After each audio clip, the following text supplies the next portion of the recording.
It was a busy Monday morning at Boston Logan International Airport when Sarah Chen adjusted her navy blue uniform and name tag in the crew bathroom mirror. At 29 years old, she had been working as a flight attendant for Pacific Airlines for 6 years, and this Boston to San Francisco route was one she knew like the back of her hand. Sarah took pride in running an efficient cabin, but lately, her colleagues had noticed she was becoming increasingly impatient with passengers who slowed down her routine. As the early morning sunlight streamed through the terminal windows, boarding for Flight PA 274 began right on schedule at 7:30 a.m. Sarah stood at the aircraft door, offering practiced smiles and greetings to the passengers. Everything was moving smoothly until about halfway through the boarding process. An elderly woman appeared in the jet bridge, moving slowly with small, careful steps. She was dressed neatly in a floral blouse and beige slacks, her silver hair styled simply but elegantly. The woman, who appeared to be in her mid-70s, clutched her boarding pass in slightly trembling hands. This was Margaret Wilson, though Sarah would only learn her name much later under very different circumstances. "Ma'am, you're holding up the line," Sarah called out, not bothering to hide the irritation in her voice. "Please move a bit faster if you can." Margaret looked up, slightly startled by the harsh tone. "I'm sorry, dear," she said softly. "These old legs aren't as quick as they used to be." Several passengers waiting in the jet bridge shifted uncomfortably at Sarah's rudeness, but she didn't seem to notice.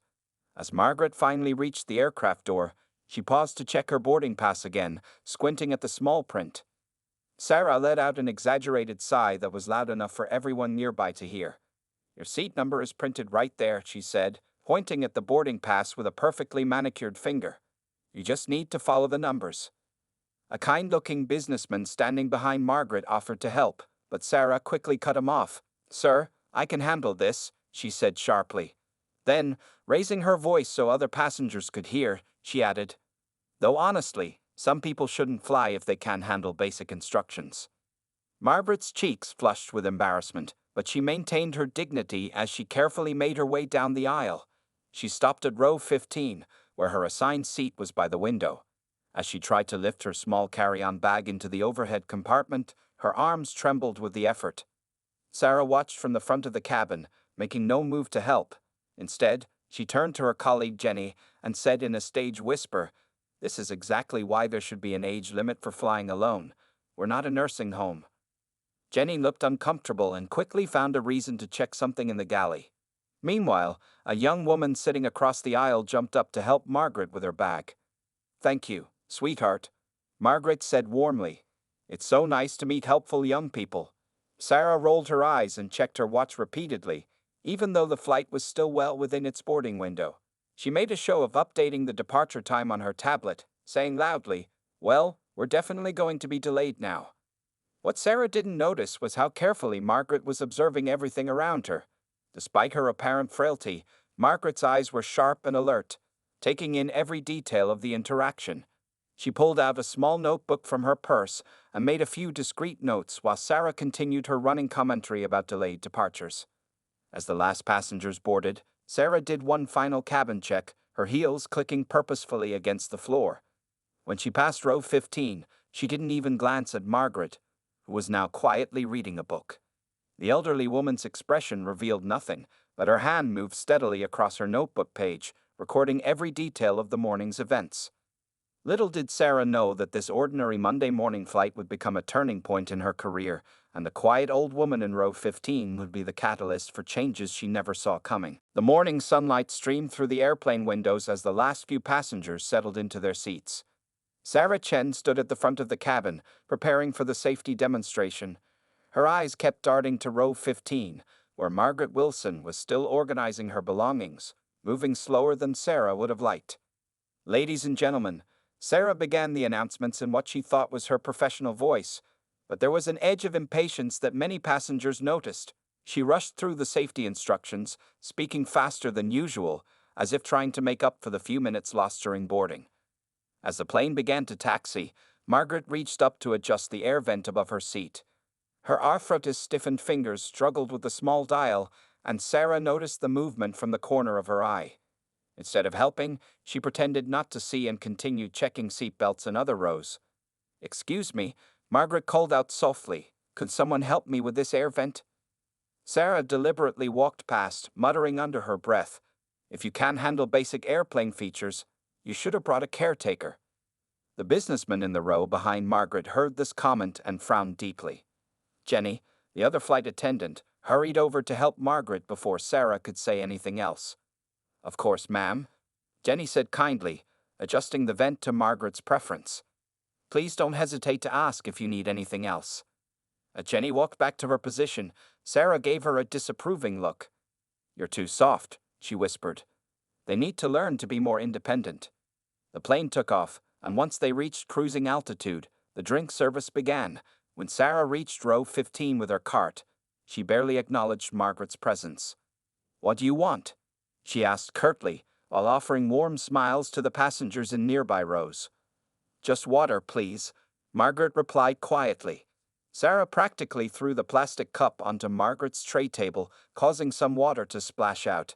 She didn't offer any napkins to clean up the spill. A young mother sitting across the aisle watched this interaction with growing concern. She dug into her diaper bag and pulled out some baby wipes, passing them to Margaret with a sympathetic smile. Margaret thanked her warmly, her dignity intact despite Sarah's continued rudeness. The tension in the cabin grew as more passengers became aware of Sarah's behavior. A college student 2 rows back had started recording short clips on his phone, troubled by what he was seeing. Other passengers exchanged worried glances and whispered conversations. Halfway through the flight, Margaret needed to use the restroom. She carefully stood up, holding onto the seats for balance as she made her way to the aisle. Sarah, who was organizing drinks in the galley, saw her coming and quickly closed the forward lavatory, marking it as out of order. "You'll have to use the one in the back," Sarah said loudly, not even trying to hide her smirk. The walk to the rear bathroom was 3 times longer, and everyone could see Margaret's slow, careful steps as she made her way down the aisle. A businessman in first class, who had been watching these events unfold, called Sarah over. "Your behavior is unacceptable," he said quietly but firmly. "I've never seen such poor service on any airline." Sarah's face flushed red, but she replied with fake sweetness, "I'm sorry you feel that way, sir. Would you like to file a complaint? I'm sure nothing will come of it." She turned on her heel and walked away before he could respond. What Sarah didn't realize was that Margaret had been documenting everything in her small notebook. Between the passengers' video clips, the growing number of witnesses, and Margaret's detailed notes, a strong case was building against Sarah's unprofessional conduct. As the flight progressed, the atmosphere in the cabin grew increasingly uncomfortable. Some passengers had begun to actively shield Margaret from Sarah's attention, offering help before the flight attendant could intervene with her barbed comments and rude behavior. Jenny tried several times to calm her colleague down, but Sarah dismissed her concerns.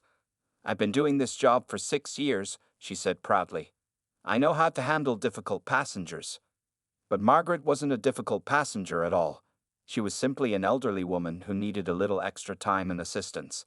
And unknown to Sarah, she was also someone who would soon change the course of the young flight attendant's career in ways she never expected. As Flight PA 274 cruised at 35,000 feet somewhere over the Midwest, the tension in the cabin continued to grow. The morning sun now streamed brightly through the windows, and most passengers had settled into their usual flight routines, reading books, watching movies, or working on laptops. But there was an undercurrent of discomfort that everyone could feel. Margaret Wilson sat quietly in her window seat at row 15, occasionally making notes in her small notebook. Her water cup had been empty for over an hour, and the call button above her seat had been lit twice. Each time, Sarah Chen had walked past without even glancing in her direction. A young woman sitting across the aisle noticed Margaret looking at her empty cup. "Would you like to share my water bottle?" she offered kindly. "That's very sweet of you, dear," Margaret replied with a gentle smile. "But actually, I needed to ask about the landing forms. I'm not sure which ones I need to fill out."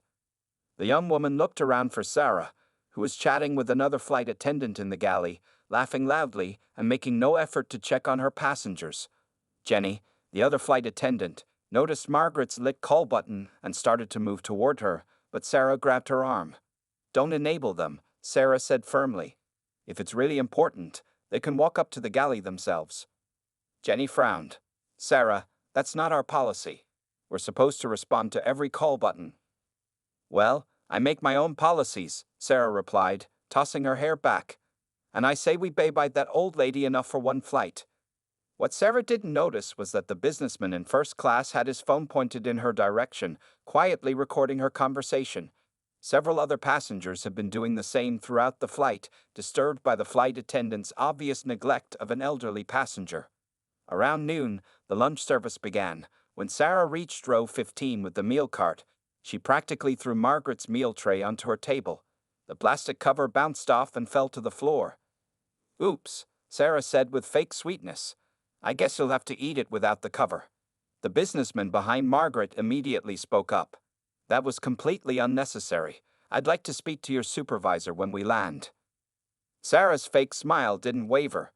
"File a complaint if you want. Nothing ever happens with those anyway." She moved on to the next row, leaving Margaret's fallen meal cover on the floor. A teenage girl from the row across quickly picked up the cover and helped Margaret clean her tray. "My grandma flies alone sometimes," she said. "I hate for someone to treat her this way."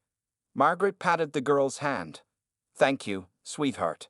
It's wonderful to see young people with such good hearts." Throughout the flight, more passengers began offering help to Margaret. One shared his bag of pretzels when Sarah ran out before reaching row 15. Another helped her find the airplane's Wi-Fi settings on her phone. Each small act of kindness seemed to irritate Sarah more.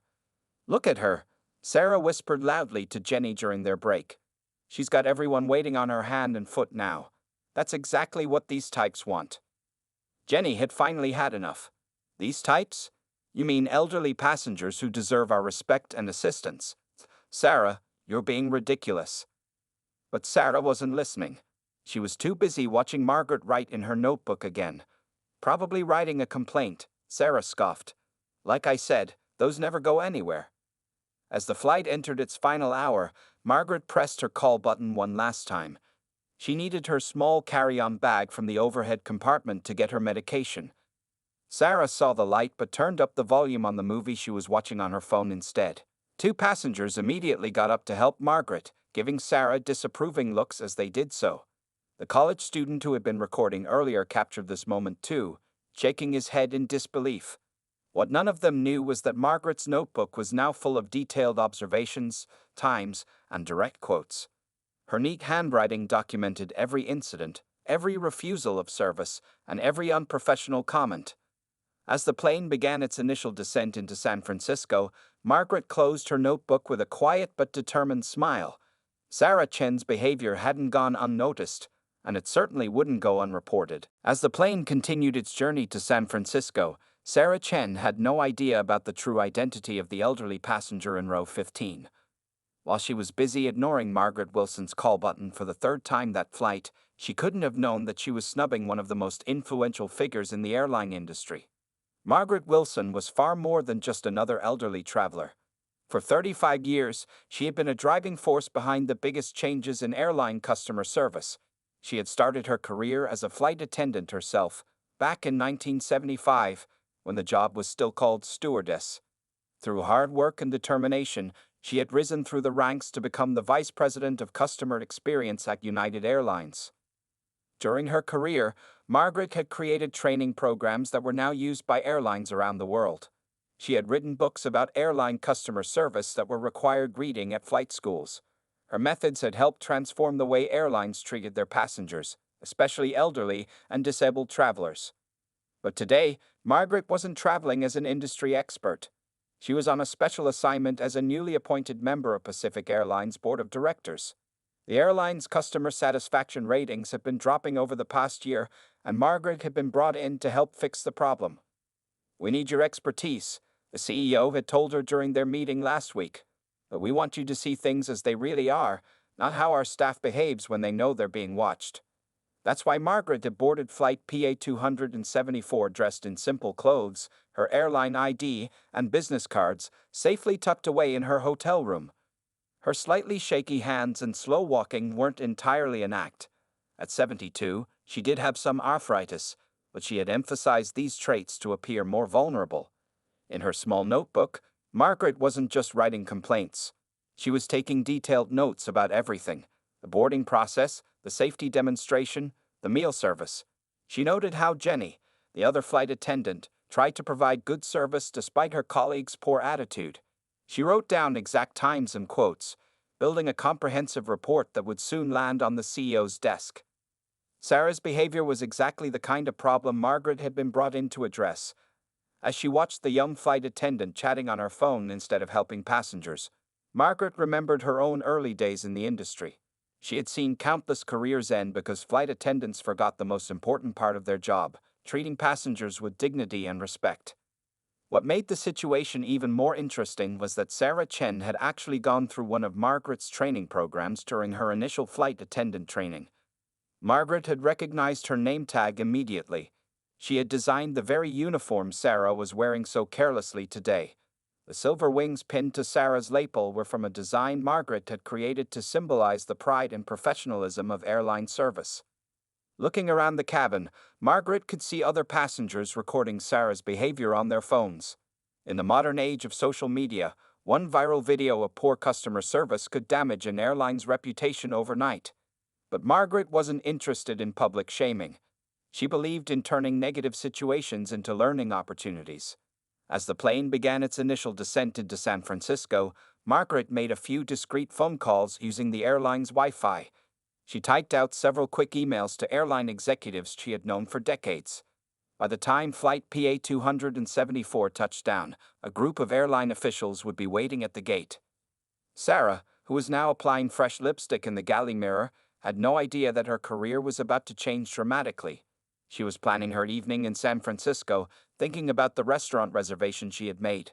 She didn't know that she would never make it to that restaurant, or that the quiet old lady in row 15 was about to become the most important person in her professional life. Margaret closed her notebook and smiled slightly as she felt the plane begin its descent. In her long career, she had seen many flight attendants like Sarah, young, overconfident, and forgetting the true meaning of their profession. Sometimes, they just needed a wake-up call to remind them why they had chosen this career in the first place. The afternoon sun cast long shadows across San Francisco International Airport as Flight PA-274 began its final approach. Sarah Chen stood in the galley, checking her reflection one last time and planning her evening. She had dinner reservations at an expensive restaurant in the city, and she was already thinking about the fancy cocktails she would order. Ladies and gentlemen, we are beginning our final descent into San Francisco International Airport, Sarah announced over the intercom, her voice carrying that same fake sweetness she had used all flight. Local time is 4:30 p.m., and the weather is a pleasant 72 degrees. As the plane descended through the clouds, Margaret Wilson made 3 more quick phone calls. She spoke quietly. The passengers near her could hear fragments of her conversations. Yes, Gate 23. Flight PA-274. Yes, immediately after landing. Each call ended with the person on the other end saying, "Yes, Ms. Wilson," in a tone of clear respect. The plane touched down smoothly on the runway, and Sarah immediately began her usual end-of-flight announcements. "Please remain seated until the aircraft comes to a complete stop," she said, rushing through the words she had spoken hundreds of times before. Local time is 4:35 p.m. Thank you for flying with Pacific Airlines. As the aircraft taxied to Gate 23, Sarah noticed something unusual. There were more ground crew members than normal waiting at the gate. She also spotted several people in business suits, which was not typical for a regular afternoon arrival. "Probably some VIP in first class," Sarah whispered to Jenny, shrugging it off. "Not our problem." The plane parked at the gate, and the seatbelt sign turned off with a soft ding. Sarah plastered on her fake smile one last time. "Thank you for flying with Pacific Airlines," she repeated as passengers began to stand and collect their belongings. Margaret remained seated, carefully writing the final notes in her small notebook. She made no move to get up as other passengers began filing out of the plane. Sarah noticed this and rolled her eyes.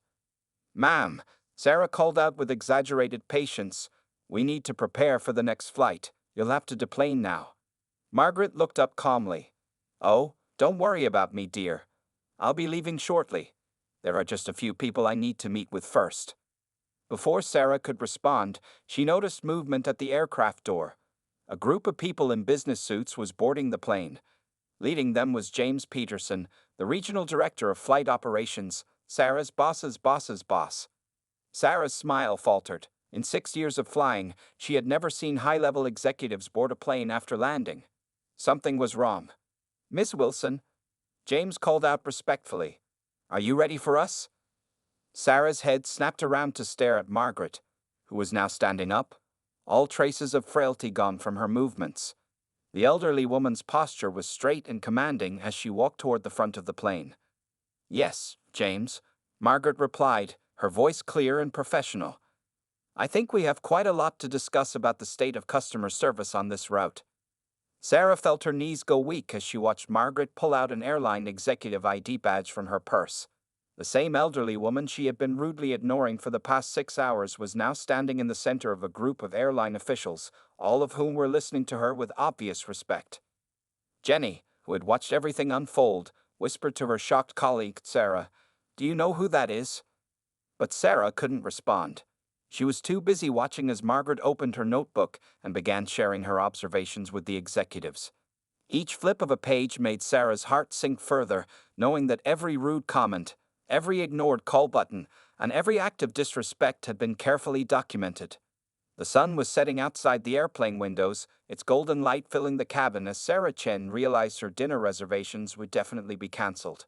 Her evening, and possibly her entire career, was about to take a very different turn than she had planned. Sarah Chen found herself sitting in conference room B of the San Francisco International Airport, her hands trembling slightly as she smoothed her uniform skirt for the 10th time.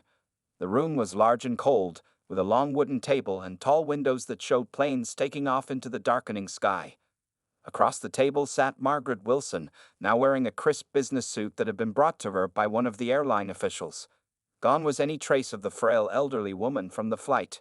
In her place sat someone who commanded respect with every movement. Next to her were James Peterson, the regional director, and 3 other airline executives whose names Sarah couldn't remember through her panic. "Miss Chen," Margaret began, her voice firm but not unkind, "do you know why you're here?" Sarah tried to speak but found her mouth dry. She reached for the water glass in front of her with shaking hands. I think so," she managed to whisper. Margaret opened her notebook and placed it on the table. Next to it, one of the executives set up a laptop showing videos taken by passengers during the flight. Sarah's face burned with shame as she watched herself ignoring Margaret's call button, making rude comments, and treating an elderly passenger with obvious disdain. "I've been in the airline industry for 35 years, Margaret said, looking directly at Sarah. "I started as a flight attendant, just like you. I trained thousands of airline staff, written the service manuals you studied in training, and helped develop the very customer service protocols you chose to ignore today." James Peterson spoke up next. "Ms. Wilson is not just any board member. She was specifically brought in to help us improve our dropping customer satisfaction ratings. Today was her first undercover assessment flight." Sarah felt tears forming in her eyes. I didn't know," she stammered. "That's exactly the point," Margaret replied firmly. "You didn't know who I was, so you felt free to treat me with disrespect. But tell me this, should it matter who I am? Should any passenger be treated the way you treated me today?" The room fell silent except for the distant sound of aircraft engines. Sarah stared at her hands, unable to meet anyone's eyes. On the laptop screen, a video showed her rolling her eyes and making a cruel comment about elderly passengers to Jenny. "We have videos from 12 different passengers," one of the executives said. "All of them were so disturbed by your behavior that they felt compelled to document it. In today's social media age, any one of these could have gone viral and severely damaged our airline's reputation." Margaret held up her phone. "I've also received 8 emails from passengers on that flight, all complaining about your treatment of me. One of them was from a retired judge who offered to testify about your behavior if necessary." Sarah felt a tear roll down her cheek. 6 years of building her career, and she had ruined it all in a single flight. Am I fired?" she asked in a small voice. Margaret exchanged looks with the other executives before turning back to Sarah. "That would be the easy solution, wouldn't it? Fire you, hire someone else, and hope they do better. But that doesn't solve the underlying problem." Sarah looked up, confused. Margaret's expression had softened slightly. "I watched you today, Sarah," I saw how efficiently you handled other tasks. I saw your attention to safety protocols. You have the potential to be an excellent flight attendant. What you lack is understanding, real, deep understanding of why we do this job. I don't understand, Sarah said quietly. Margaret leaned forward. That's exactly right. You don't understand. Not yet. But you're going to learn. Starting tomorrow, you're going to see this job from a completely different perspective. And by the time we're done, you'll either become one of our best flight attendants, or you'll choose to leave on your own. Sarah swallowed hard, realizing that whatever was coming next would change her career and her life forever. The next morning, Sarah Chen stood in front of the Mirror Lake retirement community wearing civilian clothes instead of her usual flight attendant uniform. Her hands clutched a folder containing her new assignment details from Margaret Wilson. The 3-week program that lay ahead of her seemed both like a punishment and an opportunity. Welcome to your first day, Margaret said, appearing beside her. The older woman was dressed professionally again, her silver hair neatly styled. Are you ready to begin your retraining? Sarah nodded nervously. According to the folder, she would spend her first week working with elderly residents at this retirement home, helping them with daily tasks and listening to their stories. The second week would be spent assisting elderly and disabled passengers at the airport's special assistance desk. The final week would involve intensive customer service training personally supervised by Margaret. Remember, Margaret said as they walked through the front doors, this isn't just about checking boxes. This is about understanding why we do what we do. The retirement home's activity coordinator, Lisa, greeted them with a warm smile. You must be Sarah, she said. We got a busy day planned. First, you'll be helping Mrs. Thompson pack for her flight to visit her grandson in Chicago. Sarah followed Lisa to a small apartment where she met Betty Thompson, an 82-year-old woman who reminded her of her own grandmother. Mrs. Thompson's hands shook as she tried to fold her clothes, just like Margaret's had seemed to shake on the flight. The arthritis makes it hard, Mrs. Thompson explained softly. And I'm nervous about flying alone. My last flight, the flight attendant was so impatient with me. I felt like a burden. Sarah felt her face grow hot with shame as she helped Mrs. Thompson carefully fold her favorite sweater. How many passengers had felt the same way because of her behavior? Throughout the day, Sarah helped several residents with various tasks. She learned that Mr. Johnson, a former pilot, could tell fascinating stories about the early days of commercial aviation, but needed help reading his medication labels because of failing eyesight.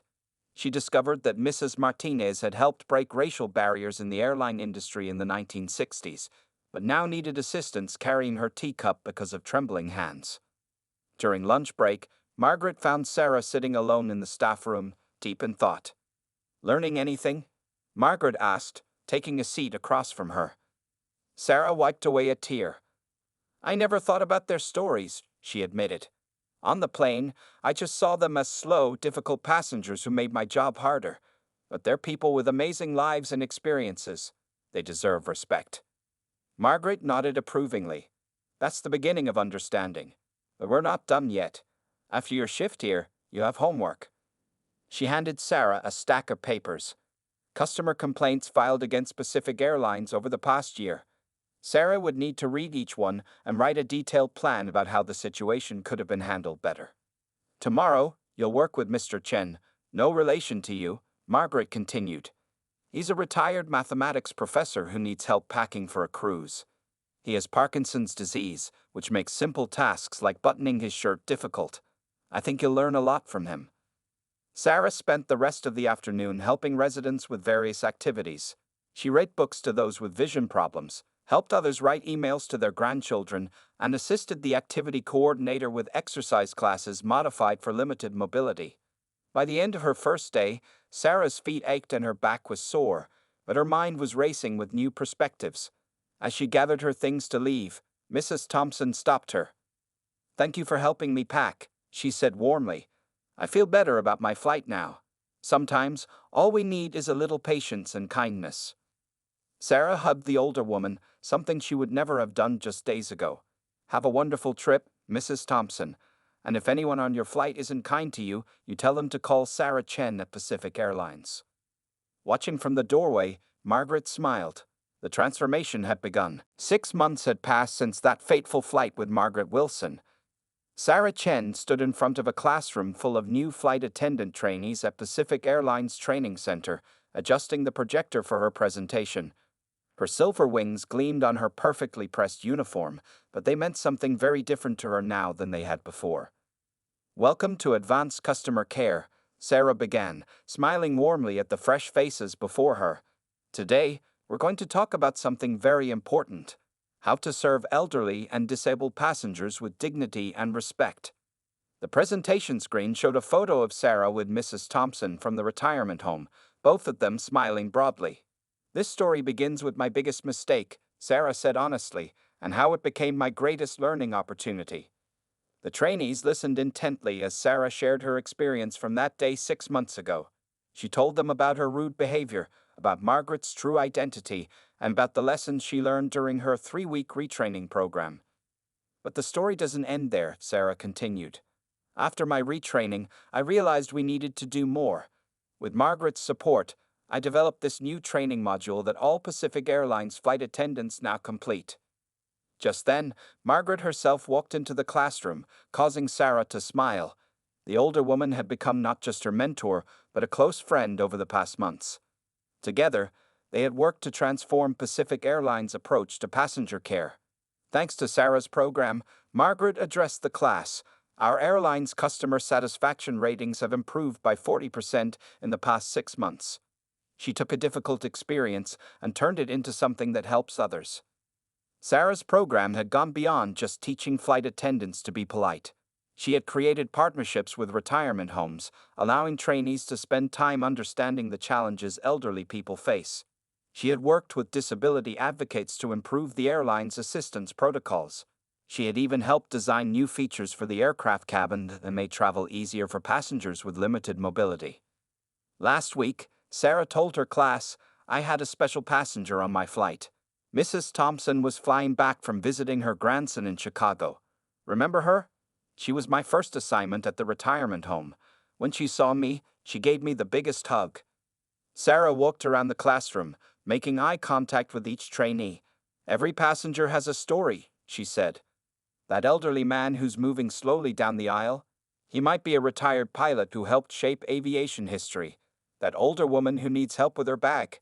She might have broken barriers for women in the workplace." The trainees nodded, taking notes eagerly. Sarah had become known throughout the airline for her engaging training sessions, where she shared real experiences and practical solutions rather than just rules and procedures. "But here's the most important thing," Sarah continued, her voice growing serious. "It shouldn't matter who they are. Every passenger deserves to be treated with dignity and respect. Every passenger deserves our patience and understanding." As the training session ended, Margaret stayed behind to chat with Sarah. "You've come a long way," she said proudly. "From almost losing your job to becoming our head of passenger care training. How does it feel?" Sarah thought for a moment. "It feels right," she replied. "You know, I used to think being a good flight attendant meant just being efficient and following procedures. Now I understand it's about so much more. It's about making every passenger feel valued and respected." Margaret squeezed her hand. "That's exactly right. And thanks to you, thousands of other flight attendants are learning the same lesson." As they walked out of the training center together, Sarah's phone buzzed with a message. It was a thank you note from a passenger on her last flight, an elderly gentleman who had appreciated her kindness and patience.